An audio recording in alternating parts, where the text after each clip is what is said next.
Welcome to Redefining Engagement. I'm Francesca Dumar, Director of Audience Development and Strategy at Contribly. And in this show, I speak to leaders and innovators in the media industry so that we can bring tips, wisdom, ideas, and even some things to avoid so that we can all do more engagement better. So without further ado, let's move on to our next guest. Hi, Joe. How are you? I'm good, thank you very much. How are you? I am fantastic. I almost swore, and I'm not going to. So I'm excited to have a chat with you on engagement today. So for anyone who is listening, Joe and I met at a News Rewired conference where Joe was talking all things SEO, to be fair. But that's not your only job, is it, Joe? You've got quite an interesting job role. Would you like to start off by maybe sharing your name, first of all, and tell me a bit about what you do? Yeah, of course. So my name's Joe Cawthorn, and my job title is Content Strategist at a company called National World, who are a UK-wide regional and local news publisher. We have tens of titles across the country, from smaller weekly titles in smaller towns and smaller communities, up to regional and national titles such as the Yorkshire Post and the Scotsman, and everything in between. So we have lots of city dailies that also have a print product aligned to them, like the Yorkshire Evening Post and the Sheffield Star. But then we have some new launches as well, which are just digital initiatives with no print product, such as Birmingham World, Newcastle World, and those kinds of titles as well. I predominantly work with those titles, so the city titles, and my job role predominantly is to support editors in all things audience and content. So helping them spot trends and opportunities, helping them learn more about their audience as a whole. So what engages them, what do they come back for, but also keeping abreast of industry trends for things that may impact our audience or things that have changed that maybe we need to change some processes around or best practice around. So that's my predominant role. There's also an element of reporting on the wider company as well. So going into those premium brands like the Scotsman and the Yorkshire Post, and helping the editors there as well, but also on a company basis, sort of reporting on how we're doing overall in terms of audience. And I'm sure we'll get into what audience means and what that all suggests, but sort of trying to find those trends, those opportunities, those things that aren't working anymore, what platforms they're working on, where the audience is finding the content, and how different audiences engage with it as well. And not all companies will have a content strategist, to be fair. How did you get into this? Like, what was your background before you started working across a multitude of brands? Yeah, so I started off at my local newspaper, which National World bought this year, the Rotherham Advertiser, and I started there as a sort of commercial / editorial feature writer, and then I started doing some sport, some work on the sports desk as well, and that's when my interest in digital really sort of got going, I guess, when I could see how fans of Rotherham United were reacting to my content online in sort of real time. You know, it was a time when Facebook groups and things like that were still very much hot topics, and you know, I was starting to get a very early understanding of online analytic platforms. So, you know, seeing your stories move to the top of a board and that dopamine hit that comes with that, etc. So that's really what sort of sparked an interest in digital audiences within me. I then moved to the Yorkshire Evening Post in Leeds to work for the first time in news on their live team at the time. So it was very much about breaking news, social media, trending news, sort of keeping abreast of the digital landscape in Leeds, really, which I really enjoyed. And I learned a hell of a lot about online audiences and how we engage with them and how we can be better than competitors and what it means to be sort of a city title, because I've never had that before, the sort of pace of it and the expectations around it as well. From there, I moved to the Edinburgh Evening News as digital editor. Again, really good experience. Learned a lot there more about leading teams and leading change and those sort of things. I had a spell at DC Thomson, which is going from obviously a scale model at what was JPI Media to a subscription model at DC Thomson. So again, a very different approach to engagement and engagement of audiences. DC Thomson was still very much at the start of their subscription strategy at this point as well. So it felt like there was a lot of joint learning going on, where I was learning, everyone was learning from everyone, really. There was a real mix of skills there, some really creative and talented colleagues, and learnt a lot in a short space of time. It actually broadened my thinking around digital audiences and what communities can mean and those sort of things. And then I came back to what is now National World. There was a takeover in the time just before I left. And I came back to National World as a content strategist on the City Worlds. And it was really, the way that I see it is very much sort of using all that learning that I've picked up over the years through actual hands-on journalism and writing and interacting with readers, to helping teams do that from a more management position, and sort of using all of that experience to try and, I guess, create processes and workflows and training programs at scale, ultimately, across all of our titles, which has its challenges as well, but it's very rewarding as well. And yeah, really, really enjoy it. Again, some really great colleagues who I'm very lucky to work alongside. They must really appreciate the fact that you have a background being in the newsroom and different size newsrooms, and you've been through those struggles, because it is quite a challenge to work with newsrooms that you're not in every single day. What's that like for you?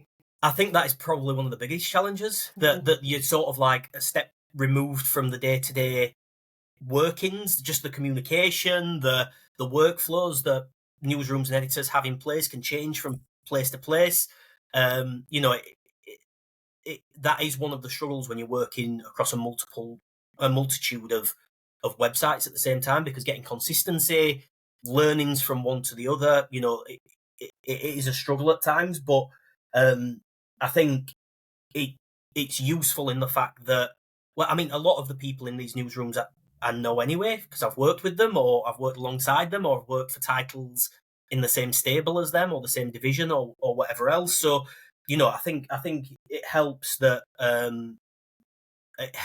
we have that rapport anyway. But I think ultimately, everyone appreciates that we're on the same team, that we're all going for the same end goals ultimately, and we're all trying to help each other. Sometimes my experience or my skills or my understanding from one place might be useful, and equally sometimes I don't want to make out as if I'm an oracle of some kind, because I'm not, but I still learn a hell of a lot from them as well. Things change even in the time since I was hands-on writing more, and editors and reporters let me know about those changes as well and what they're seeing on the front end, and that can really help shape what we do going forward as a company based on those interactions. So it's really important there's that two-way conversation. It can't just be myself and colleagues preaching down one way of like, you must do this is how things should be done.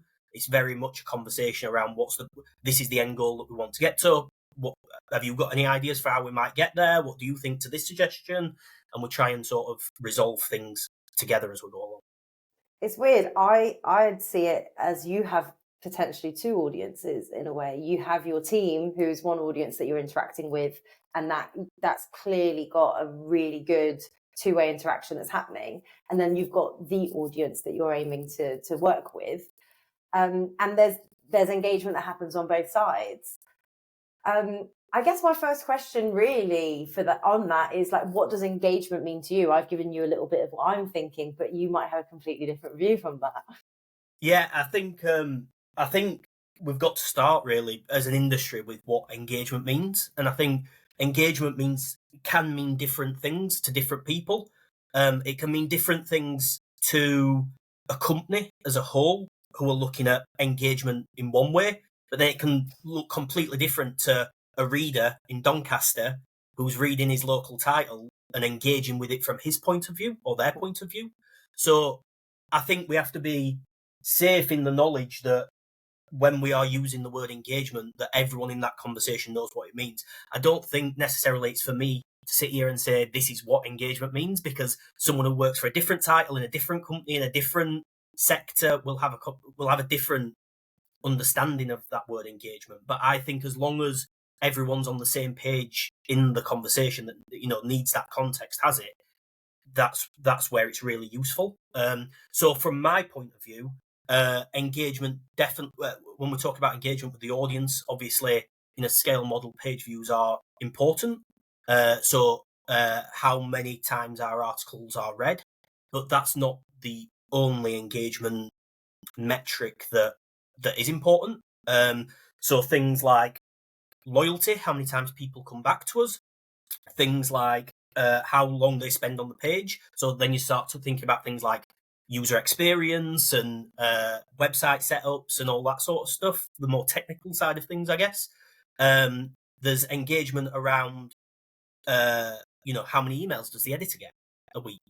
That's a level of how engaged your audience is with you, and also which topics they are emailing about. It's no different to the letters page in a print product. Certain topics in certain areas provoke a stronger reaction and a stronger level of engagement. And part of, I think, the role in a digital world is how we monitor that and keep on top of that, because clearly there is going to be some things in Edinburgh that are really important to people who live in Edinburgh that people in Sheffield couldn't care less about, and vice versa as well. Mm-hmm. There's always things that obviously go across geographies, but there will be those local nuances. And I think understanding what the audience care about, are passionate about, get excited about, are inspired by, all those sort of things is really, really important. And I think it's more difficult now than it was, because the communication is so much more fragmented than it used to be. It used to be a letter to the editor, and that was pretty much the only way. Now there's social media comments, there's emails, there's comments on page, there's all these numerous ways of contacting, that keeping on top of that and keeping a good understanding of what matters, I think, is a little bit more difficult than it used to be. How do you do that? Like, is there, and do you rate them differently? That it is fragmented. Are some of them like more important than others? Like, what's your general view on finding out what people care about? I mean, I think anyone who takes the time to contact someone directly, I think that's really valuable. Whatever the context of that, they are taking time out of their own day, busy schedules. They don't have to do it, and even if that communication is perceived as negative on the face of it, they're still taking their time to give you some feedback, and I think that's valuable. And I think we should listen to that. I wouldn't say that anything is more important. No forms of communication are more important than others. But what we do see sometimes on social media, for example, is that if one or two people put a negative comment on a story, then that snowballs. Equally, if one or two people put a positive comment on a story, then that snowballs. So there is this sort of this mentality that because one person's done something, it's okay for someone else to do it a little bit. So I think you've just sometimes got to be mindful of that not everything is always quite as bad as it seems, or probably quite as good as it seems. It's sort of like the truth is somewhere in the middle. But I know that we're trying to open up those lines of two-way conversation more and more. I think over the years that's somewhat been lost a little bit, and the publications have become distant a little bit from the communities. So we're trying to open up those lines. Obviously, things like newsletters help with that, where you can have more of a personal conversation. There's a bit more space for an editor to talk about something that they're passionate about, or something that they think is important for their area, and encourage people to get in touch with them. So there is ways that we're trying to sort of stimulate that conversation a little bit as well. But it's also the other side of it is the sort of community dispersal that we've seen. Communities aren't what they used to be in the general sense of that term. So, if you think about a town where everyone goes to school together, everyone gets married and has kids and stays in that town, and then their kids get married to other people. Everyone knows everyone, and it's very much a sort of community in the sense that people are born and die in the same area and know everyone all their lives. Obviously, we don't see that as much anymore. People move around a lot more. People move for jobs or for opportunities or for family or for education or whatever the case may be. So it's about how we also engage people who are coming in and out of the communities, whether that be they're coming to study for university in one of our cities or they are coming for a weekend away in one of our cities. We have to have a way of communicating with these people as well. And I think digital publishing gives a greater opportunity for that. So, there's pros and cons, basically. There's things that make it harder, like the fragmentation of communication, but there's things that also make it better, that we have more diverse people, we have more a range of people who may be more interested in some of the things that we offer. Would you say that's one of the reasons why you mentioned earlier that there's less two-way communication now than there was, and we've become a little bit separate? What do you think the reasons are for that separation? Like, what's the main driver of us not necessarily communicating with our audience as well? Is it because they've left and they're going to new places, or is it literally just because we have too many ways of communicating with them? I think that is one reason. I don't think you can pinpoint it and say this is the reason. I think it's a lot of smaller things that have happened over a period of time, very slowly, generally, changes that have happened societally, slowly, and now that's culminated in an effect whereby we are more distant. Obviously, things like reporters and journalists being in the area and being visible around the area is a big part of it as well.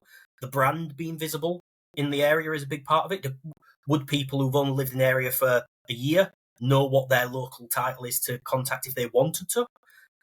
So there's those elements as well that obviously some of those elements aren't within the control of sort of individual journalists or individual titles.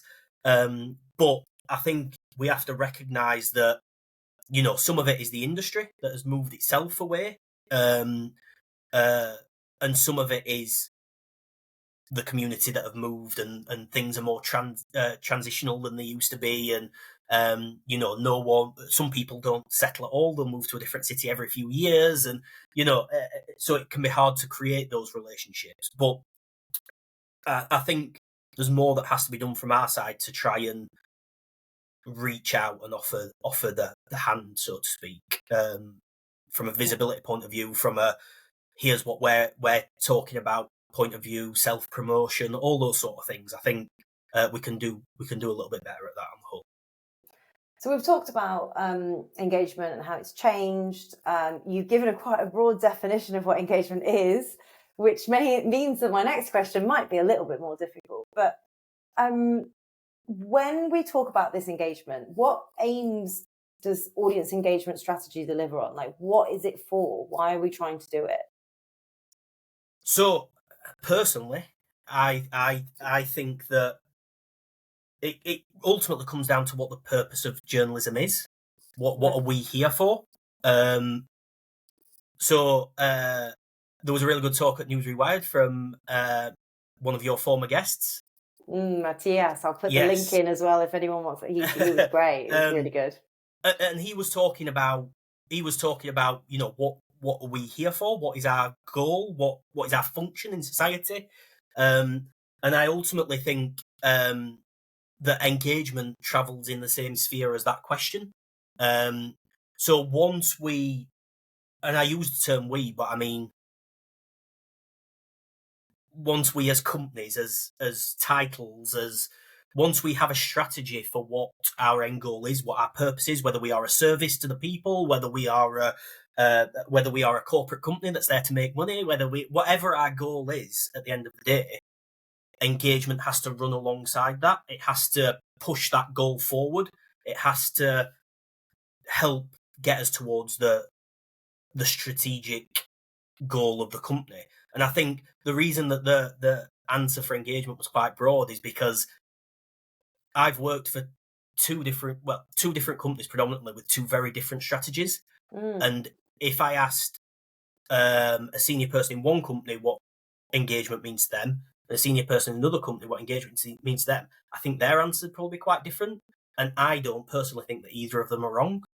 I just think that it's a different engagement is a different end goal for both of them. And I think it's really interesting. I think there's so much to learn from that experience of what engagement. Are those two definitions? You're saying one company versus the other. Like, what are the differences between the two? Well, there's a lot of similarities as well, but ultimately, I think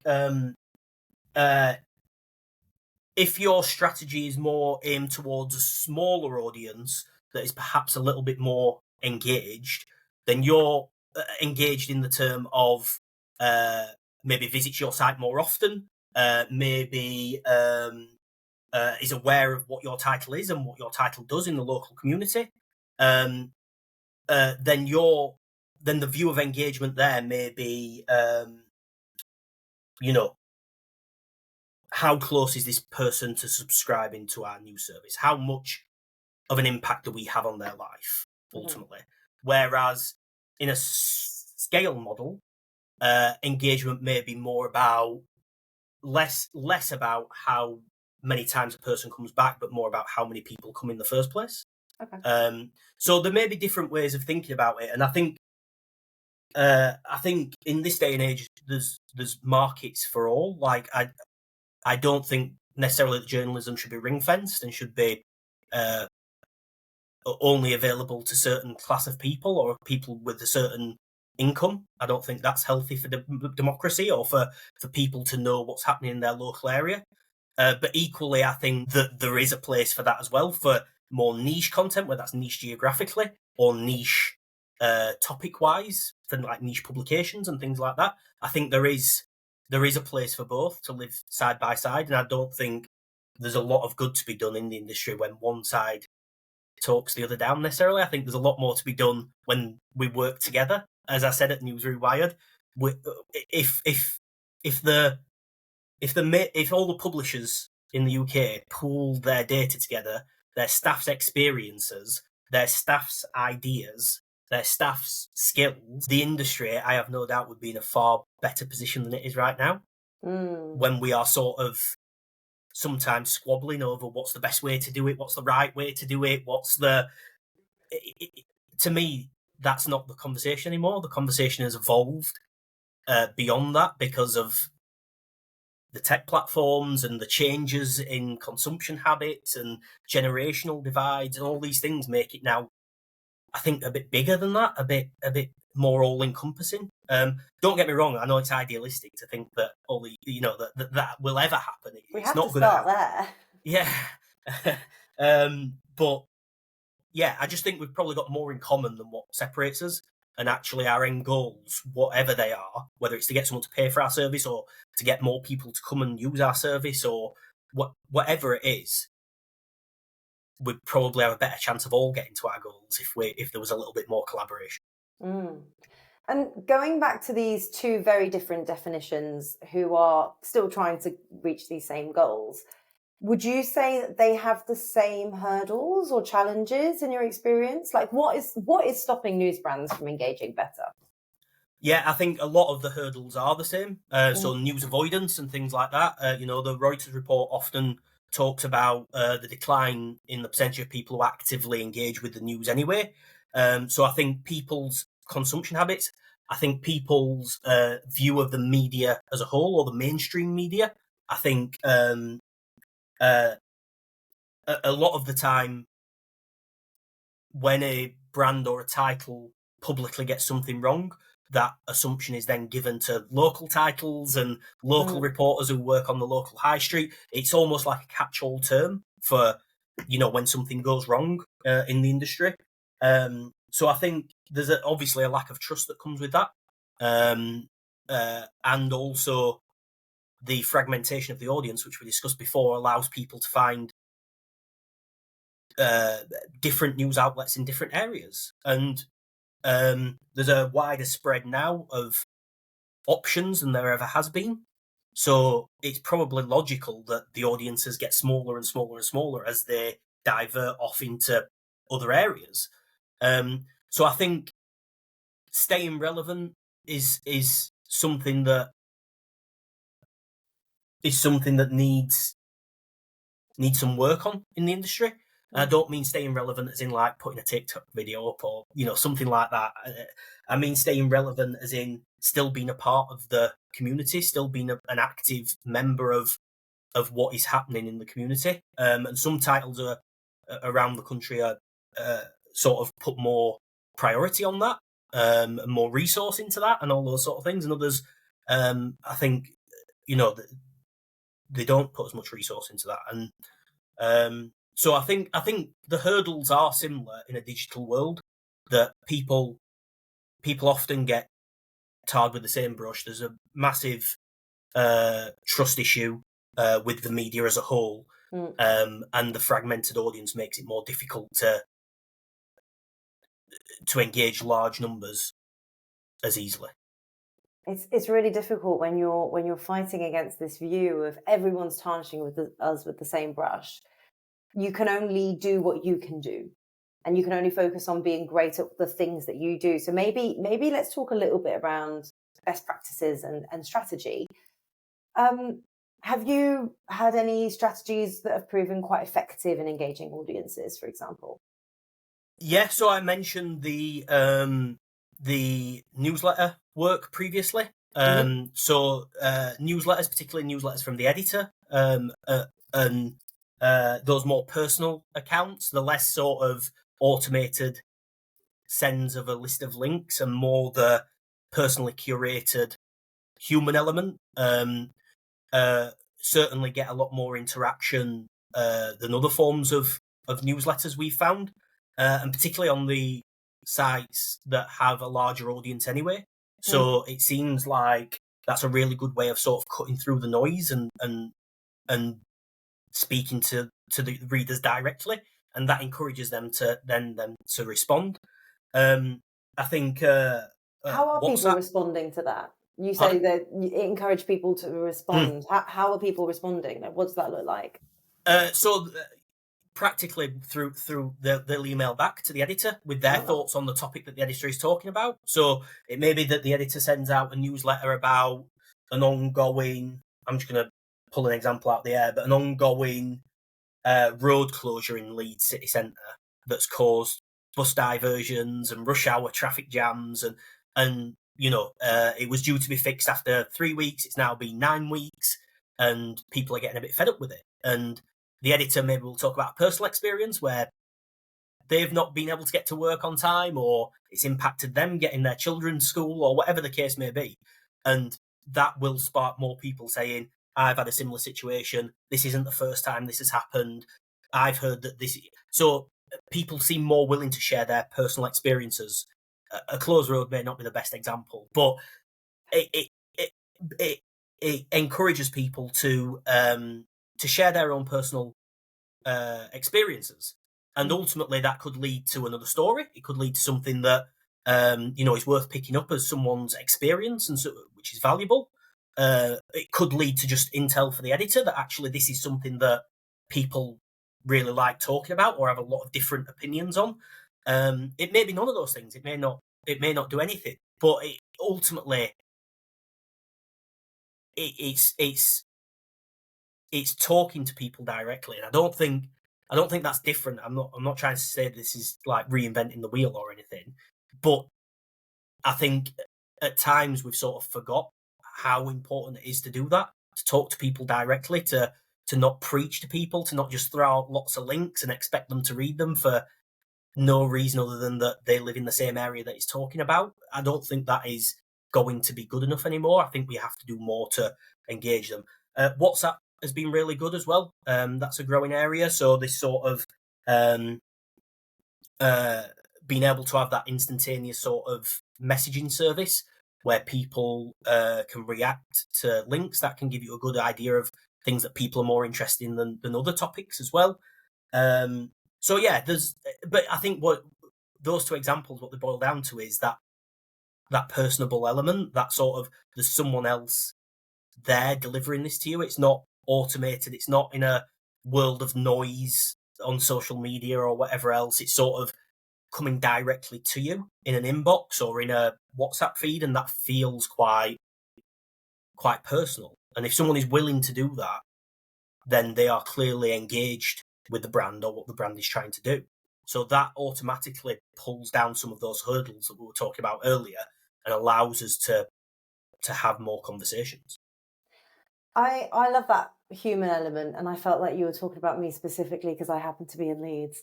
And also, we almost got fined just before this by going through the road closure where they've now diverted the buses, and it's £90 instantly. So I agree with you that does make people react, because I did. But it is interesting, because a lot of what you're saying to me is that two-way, and it is very hard to go from preaching or just sending people out messages just because it should be interesting because you live in this area. How are you encouraging the editorial teams to do this? Because it's quite a scary thing to do. They might get a lot, they might not get anything, which is almost scarier for them. What kind of conversations are you having with the teams that gets them thinking about it in this way? And or is it just proof? Is the data enough to say, hey, look, this did this, you should be doing it too? Yeah, so some of it is the data. Like sometimes the best way is to prove the concept. So to try it, see if it works, and if it does, then you can use that to say, look at how well this has worked, and that's a very legitimate way of doing it, a practical way of doing it. But I think if the journalists and the editors don't buy into the reason why they are doing it, then the data can still just be a box ticking exercise. I've sent that newsletter, or I've sent that message in WhatsApp. It can still be that. I think it requires an understanding about why it's important. The why is sort of becomes all encompassing with stuff like this, because although you might not always be able to quantify it when you're saying how do you monitor it and stuff like that, you might not always be able to put it in a spreadsheet and say, well, emails to the editor have risen 30% in the last month. That's great. But what you can do is you can use it to inform other decisions going forward. And ultimately, that's what a lot of the conversations revolve around. So it'll be, how did this newsletter go down? What responses did you get? These were the page views that came from it. This is how long people stayed on there. And then we use all of those things to then say, right, maybe we want to do another newsletter on this in future with a follow-up. Maybe we want to put a report on this specifically so that we can answer those questions that readers have given to us. Maybe we don't want to do any of that, and actually it's a bit of a damp squib and we want to move on to something else. That's just as valuable as well, knowing what not to pursue. So I think all of those elements sort of add up to the conversation that you're talking about. They all play a part. They all add to the mix ultimately to inform our decision making. I think the days of sort of just going for just page views and things like that, it's evolving all the time, obviously, but I think that's getting further and further away now. I think we have to diversify where we get our audiences from, who that audience is, our revenue streams, all these things ultimately have to catch up to what audience once was, or what audience once was thought to be. Yeah. And we have to, and all those little bits we have to get better at over time. It's sort of like incremental. You have to keep chipping away. You have to keep getting better week by week, month by month, year by year. And you might not be able to put that progress always in a spreadsheet, but you can see the progress because more people are emailing you from your editor's newsletter, which means you are hitting the topics that people care about more. More people are reading it. More people are engaged with it. More people know how to contact you. Just little things like putting a call to action button at the bottom so that it opens a new email straight away, so that they haven't got to copy your email address and put it into their email composer. Little things like that can make all the difference, and it can unlock people to get in touch with you more. So some of the conversation is around what we can do and what we can do to keep progressing. Some of the conversations are around editors saying, it'd be really good if we had that call to action button. And then it's a conversation with the product team to see if we can get that and test it somewhere and all those sort of things.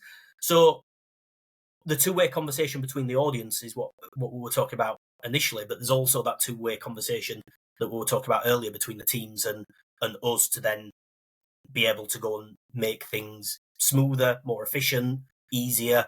And obviously AI and other technologies are playing a big part in that as well.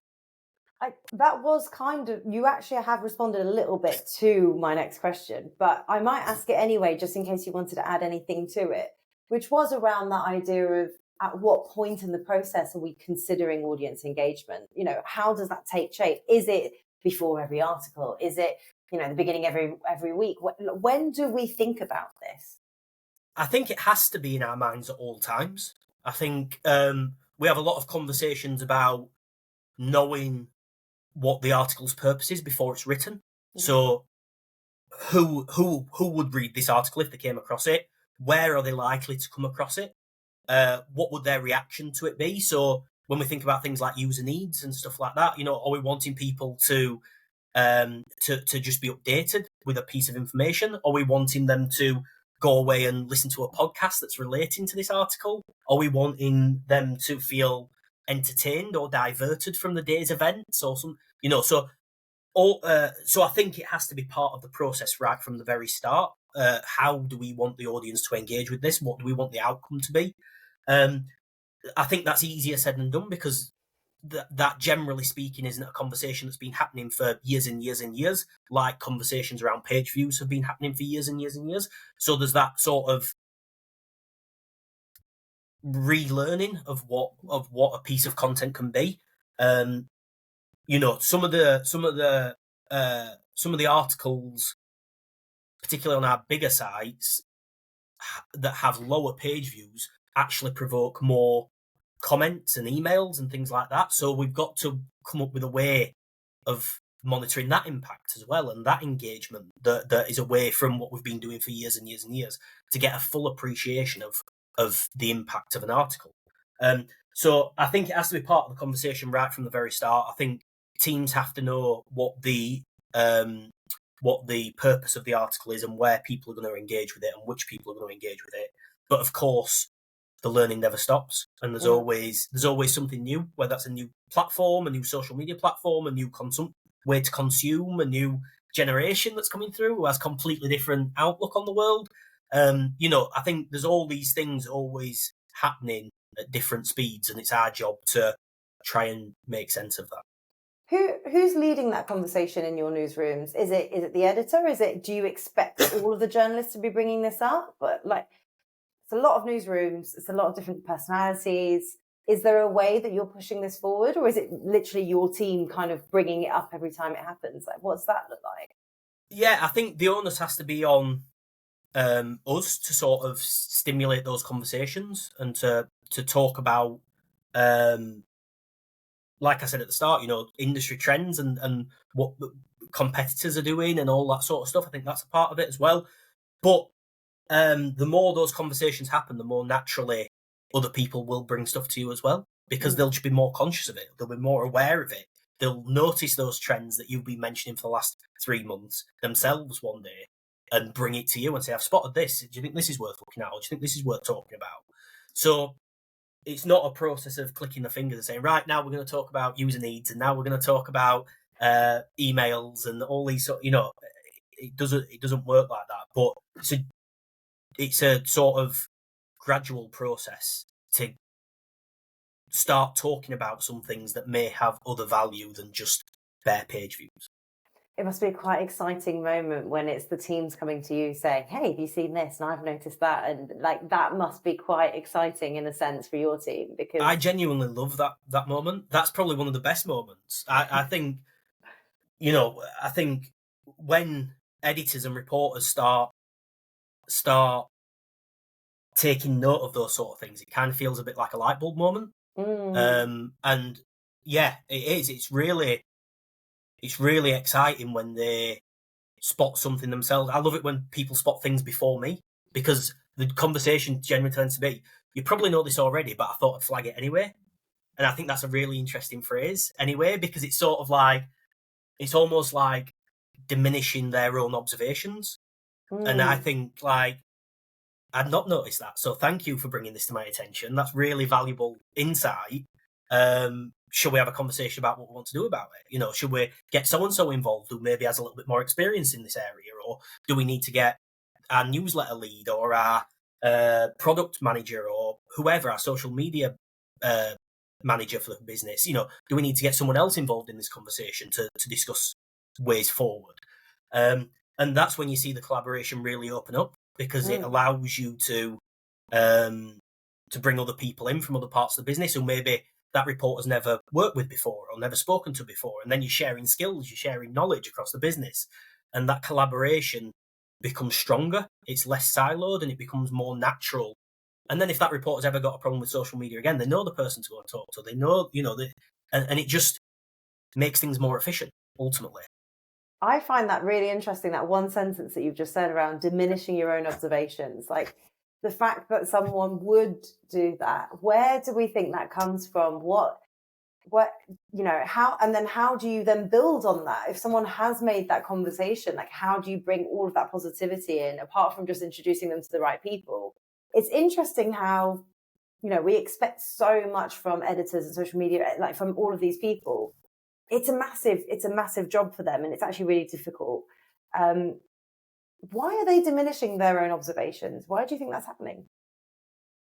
I think it's a human instinct, to tell you the truth, or a lot of the time it's sort of like that imposter syndrome way of thinking, and I'm culpable of it as well at times. Like, that thinking of, is this really that valuable? Do they really need to know about this? Why am I telling them? I'm sure they already know it. It's their job to know it, or whatever else. Sort of like, I think it's quite a natural human reaction to having some information that you maybe just reluctant for those reasons to share it. But a lot of it is around breaking that down and making it easy for people to share information. It all goes back to what we were talking about previously across the industry and sharing information ultimately. So if we're saying it's really difficult within teams and within companies to get to that point, imagine that magnified across companies, across the industry. It becomes even more difficult because no one wants to say, have you seen this? You might not know about this. We've spotted this. Have you spotted that? It almost can insinuate that you don't think they're doing their job properly at times, or something like that. And I don't think there's any of that at play. I think it's genuinely just a sort of not having the faith in your own opinion or your own observations, and you're almost putting up barriers yourself before you've had the opportunity to share that information to see how valuable it really is. So you're almost, but then the more that happens, the less information gets shared. So we have to encourage it, which we do. There's no rhetoric from me. Like, I find it genuinely really valuable. And I always say as well to people, I'd rather know something twice than not know it all. So even if I have heard it from someone else or I have seen it myself, I'd still rather 10 other people flag it to me, because then, at least I know that people are taking interest and spotting these things themselves. And then we can all have a conversation about what we do about it. And it becomes then a bigger group of people who are interested in this one specific thing. And I think that makes it a lot more accessible and develops people much quicker because they're working with people who wouldn't ordinarily work with on a day-to-day basis. And it helps you get to your end goal, your solution quicker. It makes me automatically think, and I always do this, straight to the audience. The audience are probably feeling the same way. They're probably feeling like, well, you probably already know everything that we know because you're the news. And that's why we don't need to get involved necessarily. And we'll get involved on social media because it's our peers and they probably don't know the thing that we're sharing. And because our audience surprises us a lot as well. Have you got any examples by any chance of audience engagement that might have surprised you that you weren't expecting? Can't think of anything off the top of my head for that one. No worries. I really liked the example of like how much editors know about their own audiences sometimes. Like, I think you mentioned something of Edinburgh and like knowing what's going to react. And there's the ones that you know, and then sometimes it might be a topic that you don't, but I don't know. I'm giving ideas to you, but I don't know. No, I mean, I think the example that came to mind straight away was sort of sometimes we might be too quick to disregard something that an audience hasn't shown too much interest in previously numerous times. So maybe around a certain topic, or it may be around a certain service or a certain person, even where we've given something a go and the audience hasn't really engaged. The page views haven't been great. We haven't had that much interaction on socials. It hasn't had that many click-throughs from the homepage, those sort of things. And we sort of think, oh, maybe that's not something that our audience is necessarily interested in. But then quite organically, sometimes it gets shared somewhere else, whether that is via like a social media group or on TikTok or on WhatsApp, things spread on WhatsApp. And organically, something comes of it. So I think previously, with the day-to-day rhythm, we've been very quick to say, we've done that a couple of times, it's not really working, let's move on to something else. And I think one of the things that surprised me, that continues to surprise me, is when one of those things comes back and actually there is an appetite for it, but maybe we just didn't put enough effort into finding where those people were, or give it long enough. Maybe we were too quick.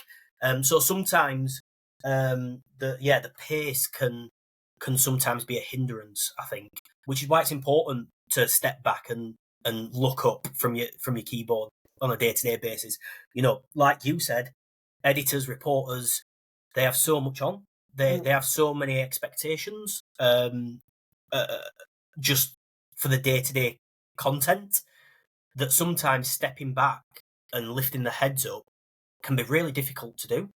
And that's one of the things that myself and my colleagues hope to sort of remedy. We give them the chance to do that, even if it's just a conversation about something. It's better to have a conversation about it, because that may spawn more ideas or more solutions than just keeping it to yourself.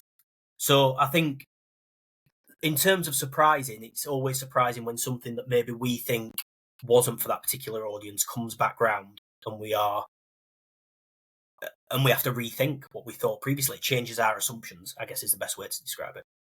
I love that. And it makes me want to talk a little bit more about challenges. Like, what would you say are the common pitfalls and challenges in audience engagement initiatives? Where are we going wrong? That's a very good question. I think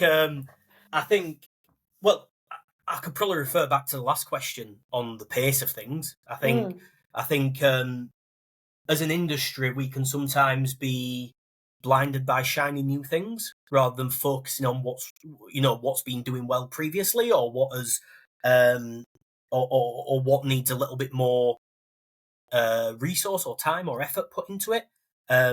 So we can sometimes divert our focus a little bit too easily, I think, rather than really sticking with something and seeing what the outcome of that test or period is. So I think we don't help ourselves sometimes in that way. But then on the flip side of that, it's kind of understandable, because things change so quickly that you've got to keep up with things. You've got to try new things. You've got to be abreast of what's happening. So I think the pace of things is one barrier to it. I think the fragmentation is another barrier to it. And I also think the sharing of knowledge, the collaboration. I think we could engage audiences so much better with a wider understanding of what is happening across the country than what we currently have, which, I think we've spoken briefly about like silos within companies and trying to break those down and work collaboratively, but you could take each company as a silo in the industry as well. And part of it, I think, is about breaking that down and being a little bit more willing to support and help and learn from one another, rather than seeing each other as the traditional competitors that we used to. I totally agree. And what about have you got any examples maybe of times where engagement hasn't worked as planned, and what you might have learned from that experience? Have you ever, I don't know, come up with a great idea of, let's try this, and really it didn't work, or maybe it worked a lot better than you thought, but in a completely different way that you weren't expecting? I think, we've made a lot of mistakes, but actually that's what we save teams time with. We've done stuff and we've gone, well, that doesn't work, and we now know why it doesn't work. And you've saved hours on hours across the industry because you can admit that there's a learning there. So maybe failure is the wrong word, but I find them the best almost, because sometimes things work, but it doesn't work again. Whereas things that don't work tend to not work for the right reasons. Yeah, no, that's a very good way of looking at it. I think the topic that came to mind initially was around football. So we know, for example, that online audiences supporting teams are like obviously fanatical. Like they want to consume every bit of information, every word the manager says, every tactical update, every transfer link, etc., etc. So you'd automatically think that something in person around that would have a similar effect, but that hasn't always been the case. So yeah, it's things like that. I mean, yeah, there's been occasions where things like that haven't worked that I've worked on previously, but then there has also been occasions where they have worked. So it's sort of like trying to balance that view. It all has to play into that bigger view. It can't just be a reactionary decision that didn't work, so we're never doing it again. It has to be sort of like, well, why didn't that work? It has to be more nuanced than that, because we can say, well, 6 months ago, something fairly similar worked, but actually it was at a different location. So is it the location that's the problem for this one?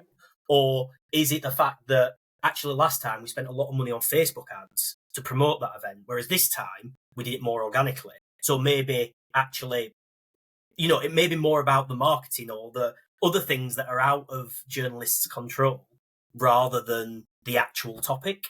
So I think it plays into that thing that we'll talk about being too quick to dismiss things as well. That you've got to have like a good overview of all the deciding factors, not just a reactionary, that didn't work, we're never doing that again, let's move on to something new, this is shiny over here, let's go and play with that for a little bit. Sometimes it just takes a little bit longer. It's about having the space to have the conversation as well, which we so easily skip, don't we? Going in, like, maybe a couple more questions around like the future of audience engagement, because we've talked about so much change, like, and how we've got all of these forms of communication and where we're trying to go. What do you think it might look like in, I don't know, 5 to 10 years? I'm going quite far out there, but I mean, trying to predict what it's going to look like in 5 to 10 weeks is a challenge at the minute. Never mind years. But I think we are working towards a level of deeper understanding, deeper engagement. So less sort of top level, broad brushstroke engagement metrics, and more into deeper understanding. I think tech and AI can help with that a lot as well. What you were talking about, how do we monitor some of these things earlier, and I think AI could be something that could help with that, help put it all into one space so that we can actively see all at the same time and make easy comparisons. So I think a deeper level of engagement, more two-way conversations, being a part of the community. I think about sort of campaigns and community funds and these sort of things that can really have a positive impact on a community. And I think, how do they look in a digital fragmented world? I think they're the sort of things that traditionally print titles are going to have to answer. It's like gone beyond just being digital first or a digital operation or a digital newsroom. It's more now like, how do we become part of the digital community? How do we engage on that level rather than just be something that's there if people want? How do we actually become an active participant, I guess is what I'm trying to say. And I think that requires a lot of resource and a lot of time, which isn't always easy to come by in today's markets, I think. So I think we're going to have to get better at understanding how we do that, and why it's important. I go back to the why again. I think building those, I think people often call them like direct relationships, but it's actually it's actually more than that, because that to me just indicates that people are coming to you first. It's more about what happens when they're there. Like, how do they interact with us? How do they speak about us to their friends? How do they, what perception do they have of us? And I think all of those things will become more important, particularly on a local level, over the next over the next months, years, however far into the future you want to go. I think we have to understand how we can engage on a more meaningful level. It goes back to what you were saying right at the beginning about we're providing a service versus creating content, where that positive impact means that we're going to have to engage fully with everybody involved. So I had one last question for you in the meantime. Hopefully this works. So there was a few around impact, but maybe you'd be quite useful to tell me. It would be quite good if you could tell me if you have any engagement hacks that you could offer for maybe a new brand starting out or anyone starting out on their engagement journey. Is there anything that you would say they should be focusing on, or like, where would you start? I think the first step, if I was in that position, the first step that I'd take is to actively listen. So what does the community that you are trying to serve want from your brand? What service do they expect? What level? How much are they willing to pay for it? I think that sort of, I guess the sort of participation element of it, making the community part of what you are trying to achieve.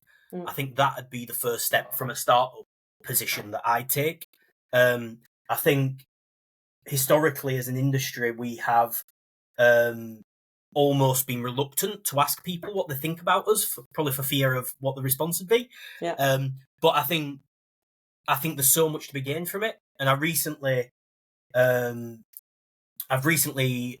completed a postgrad at UCLan on their journalism, innovation and leadership program. And one of the things that came out, one of the really tangible things that came out of that was the process of a design sprint, which is like, I don't know if that's new to other people or not, but it was certainly new to me at the time, which I think is great. But a large part of that is bringing the users along with you as you design, as you iterate, as you prototype, as you discuss, all those sort of things. You're bringing the users along with you so that they have an active participation in the end product. And I think that's probably the deepest form of engagement we can get, because they are bought into it, they are engaged with the process.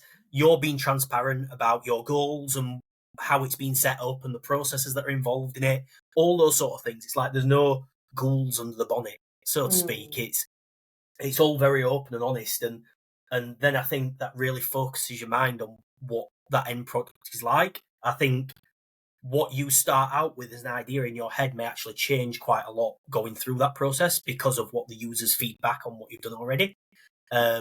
So that would be my advice, to sort of get the users involved as soon as possible and get their honest critique and feedback. Love that. Design sprint. We're in the middle of a design sprint at the moment with a lot of what we're doing at Contribly. So I completely agree that is the way forward. Love it. Oh, Joe, thank you so much for your time. That was fantastic. I really enjoyed that. And the bit that I got at the end was listen, participation. Listen, participation. That's what I took from it, and the why. Definitely. Yeah, yeah, I'm glad that that's what you've taken from it. The listening is really important. We do a lot of shouting and a lot of talking. We need to listen. Participation, get people involved, and find the why. Yeah, find the why. Why is it we do what we do? Why do you do what you do individually? Why does your title do what it does? Why does your company do what it does? And ultimately, are you working towards that end goal? Love it. Thank you so much, and hopefully we'll talk again soon. Fingers crossed. Thank you. Speak to you soon, Joe. Cheers, Francesca. Bye bye.